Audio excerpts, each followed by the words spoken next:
This is not, to be clear here, this is not one of the worst picks of the last decade in terms of the player who was drafted is not a bad player. Well, he might be. I'm going to go with Tyler Herro. Let's go. Just in terms of damage to the team. Okay, I like this. I like this argument. I like this argument. I like where you're going. Okay. So Tyler Herro was very obviously the best player on the board in his range. Yeah. Would the Miami Heat have been better off drafting a bust? Because he's the rare pick where he actually had good, productive NBA seasons as a young player.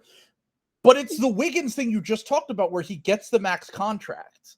Yes. And if you told me after his rookie season that we would be talking about the fact that he's on an untradeable contract, basically, they couldn't maximize the Jimmy Butler, Bam Adebayo window because they cannot trade him. Damian Lillard was available for trade. They couldn't trade for him. There were other stars that they could have potentially traded for if it weren't for them taking Tyler Herro, him overperforming his first year or two in the league, winning Sixth Man of the Year, having his bubble run, and then getting a $30 million a year contract that they cannot trade. And effectively, like, this is a team that has made it to the NBA Finals 2 times, one time without him. He has been a disaster in the playoffs. They have been better every time he gets hurt in the playoffs. And you could potentially be looking at a scenario where this is why there's another factor of this. A year later, they drafted Precious Achiuwa 1 pick ahead of Tyrese Maxey because they already had Tyler Herro. Yeah. And we thought they were going to take him, but they were like, we don't want to draft another fucking combo guard who's undersized.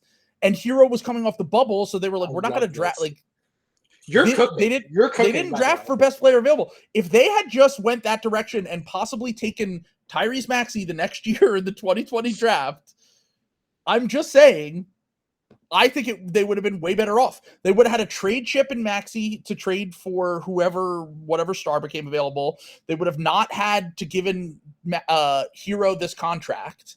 And they would be even more dangerous than they are right now. Like, the thing is that the Heat will always be a pain in the ass. They'll always be competitive, and they'll always be in that contendership because they made the conference finals, they made the finals.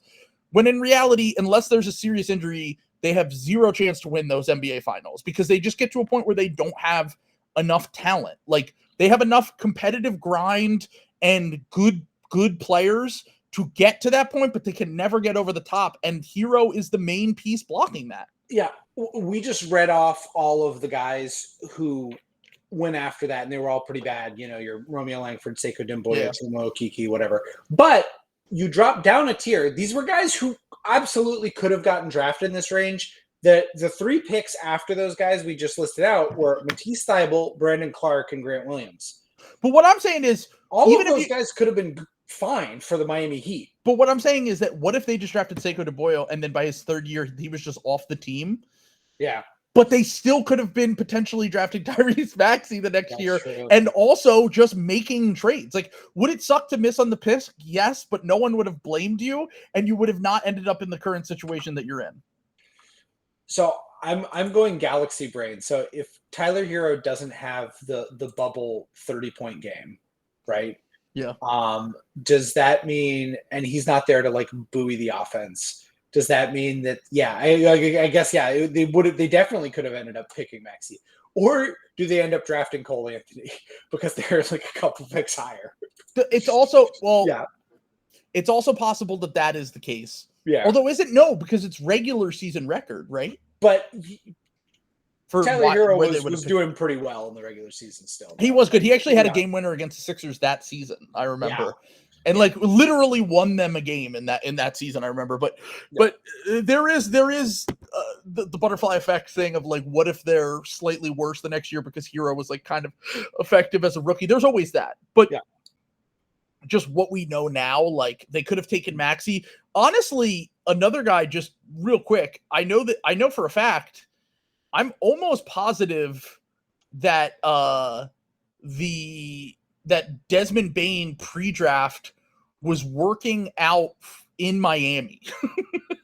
It's Oh easy my for us to say this God. now. I did love both of those guys in the draft, though. You Yeah. can go on my Twitter and you can see that I also love Cole Anthony in that draft. So I love all three of those guys. Yeah. But it's not complete hindsight bias for me to say that if I were the Miami Heat, I would have selected one of Tyrese Maxey or Desmond Bane with that pick. Yeah. And Desmond Bane would have been a beast on the Miami Heat, dude. God. Like, he would have been great, too. I would have been so fucking mad. Yeah. Oh, God, I would have fucking hated him. That would have been awful.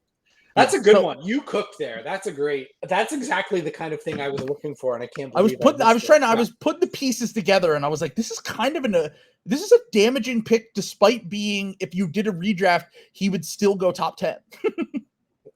Like, he was above projected value for the 14th pick in the draft. And in a bad draft, you take whatever you can get, but the rare guy that actually hurts the team in the long run, that is a positive pick at the time. So yeah, Tyler Herro. All right.